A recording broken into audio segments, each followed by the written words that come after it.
Hello, I'm Joan Landis. So today we're talking about love languages. What's a love language?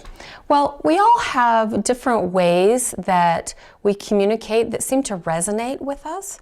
Maybe it's patterns that we saw growing up in our families, or experiences that taught us that certain things are more meaningful or more risky than others.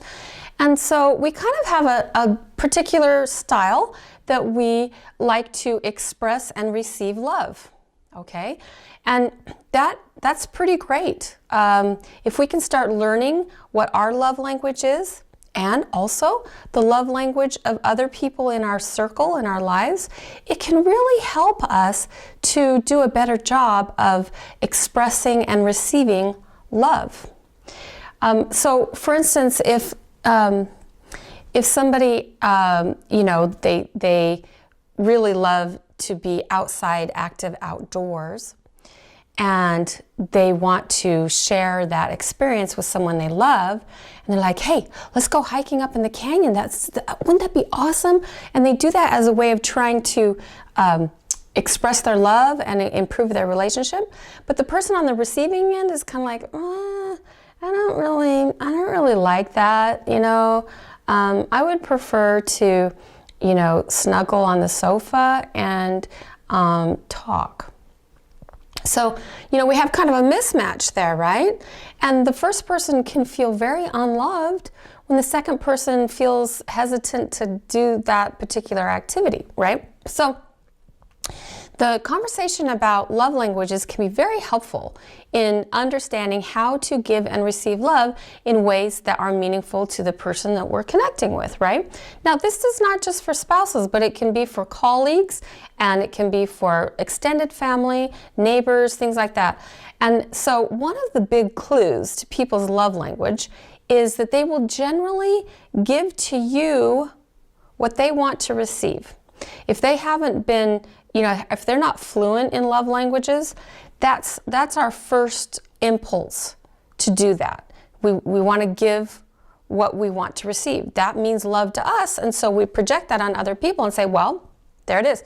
And so, for instance, when my husband first got to know me, he made a Valentine heart cake for me, and he had a friend bring it over, and that was his love language to me, all right? Well, for me, food wasn't necessarily a love language. I'm like, food, not so much. I mean, it was really nice. It was adorable. But it's funny because as he has, as we've been married forever, he has become a major cook. And that is one of the most powerful ways he expresses love to the people that he loves, is he does acts of service, and he cooks for them, and he gives them gifts of food. So, for me, that's very helpful for me, and so that lets me know. And also another thing he does is he's always trying to feed me, like I'll be watching TV or something, he'll say, hey, I just made some bread.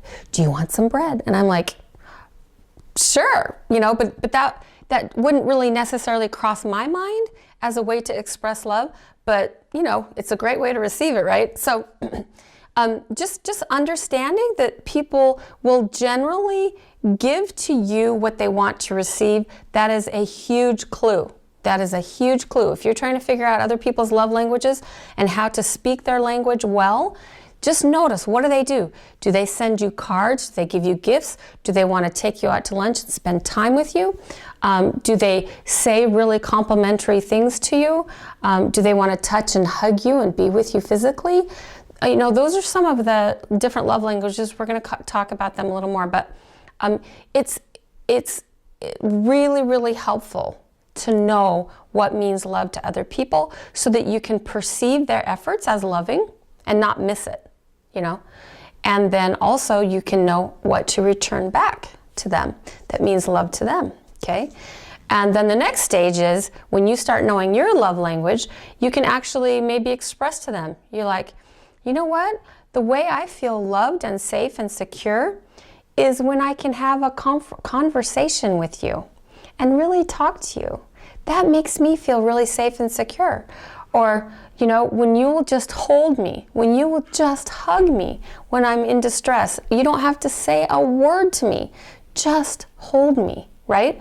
So we can help other people understand what means love to us too. And that's a really important aspect of understanding our love language. So, talk about love languages. It was formulated first by Dr. Gary Chapman, who's done a lot of pastoral counseling in his life and been married forever. And it's just kind of a nice little way to think about it. It certainly isn't the only way to think about things, but it's pretty useful and pretty easy for people to get this idea of love languages. So some of the love languages are words of affirmation, okay? And that can be written words, like on cards, or verbal words, even texting. That can be considered words of affirmation where people are saying, you know what, you are amazing. I really appreciate this. Thank you so much. I love you. I like you. You're my friend. Thank you for doing that report. That really made the difference for me. Thank you for arranging this outing. Just those are the words of affirmation. Now, to some people, talk is cheap. And so if your love language is words of affirmation and your partner's love language is not, you might be saying constantly, oh, thank you so much. Oh, you're just amazing. Oh, can I just tell you how much I love you? Oh, blah, blah. And your partner's kind of going, this doesn't do it for me, okay? And so we have to kind of tune in to people, because sometimes the things we think are the most loving are not received that way, simply because they're speaking another language, okay? Words of affirmation. The next one is acts of service. So, people who do things for you. People who clean your house, or people who wash your car, or do that report at the last minute for you, or maybe pay for your lunch. Those types of things. Acts of service is a love language, and it can be easily missed and not understand that is an act of service. Many women do not understand that when their husbands go to work every day, that is an act of service. And very often they consider that an expression of their love. And a lot of women don't get that, and they miss it. And so they'll say, you don't really care about me. And their husbands will say, gosh, I go to work every day for you and the family. What do you mean I don't care for you? I don't care about you. I'm devoting my life like 10 hours a day to you. See? And so we can get kind of a mismatch, of miscommunication of what love is. So acts of service are even things like going to a job every day, right? Okay, the next one is receiving gifts. And so there's some interesting reasons why receiving gifts are very powerful. One is, if someone is bringing you a gift, what does that mean? That means they thought about you on their own, right? And that is a powerful connection of love that says, I love you enough to think about you when I'm away from you. I'm not just thinking about you when you're right in front of me. And so that's a powerful message.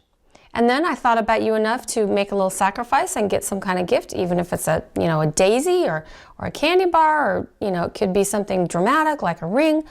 But that's powerful too. And then another reason it's powerful is that gift often will sit somewhere, hang in a closet, put on your hand, on some table, shelf, wall. And every time that receiver, or actually the giver, every time the giver sees that, they can tell themselves, oh, see, they know that I love them.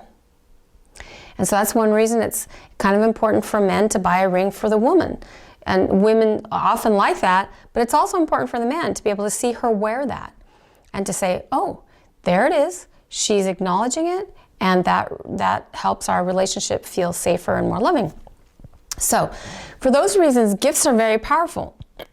And gifts can be very humble gifts, but we need to be able to see those as an act of love and an expression, a bid for connection, and respond accordingly. Okay.